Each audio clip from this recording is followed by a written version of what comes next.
Bonjour, mon nom est Mounien Mbari René Michel. Je suis le directeur du programme Digital Unify dans les centres situés au Burundi.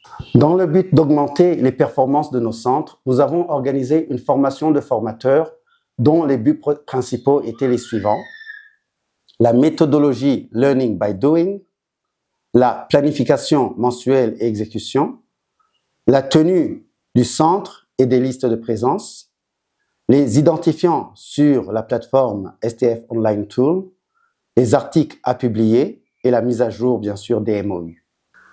Le premier point que nous avons vu ensemble durant la formation est la méthodologie d'enseignement de notre cours ICB qui a été conçue de telle sorte que nos élèves doivent travailler eux-mêmes sur l'ordinateur et non pas que ce soit les formateurs qui doivent leur montrer comment faire, mais ce sont les élèves qui doivent travailler. C'est pour cela que nous avons revu ensemble comment amener les élèves à travailler et en faisant ce qu'on appelle le learning by doing. Comme on le dit en français, c'est en forgeant qu'on devient forgeron. Pour ce qui concerne la planification mensuelle et l'exécution, nous avons vu ensemble que le cours du mois en cours doit être clôturé 3 jours avant la fin du mois pour que nous puissions organiser le mois suivant. Une autre chose que nous avons vu ensemble, c'est qu'il doit y avoir de la rigueur sur l'exécution du programme. On doit se référer du maximum possible aux planifications qui ont été émises au début du mois. Une autre chose que nous avons vue, c'est qu'il doit y avoir une communication en cas de changement de programme, parce qu'il y aura aussi bien sûr des visites surprises.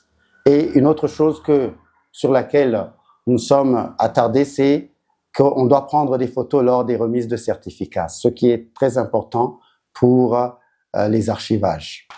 Le troisième point que nous avons vu ensemble, c'est comment tenir un centre. Les centres doivent être ordonnés, les centres doivent être propres et les listes de présence doivent être tenues en bonne et due forme.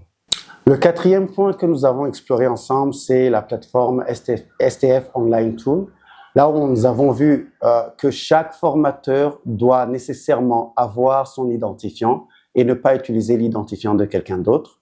Et une autre chose que nous avons vu qui est très importante aussi, c'est le système de nomenclature pour les groupes qui ont été créés et les classes qui ont été créées. On a revu un système unique et uniforme que tous les centres doivent adopter afin que nous puissions avoir une présentation qui est beaucoup plus professionnelle.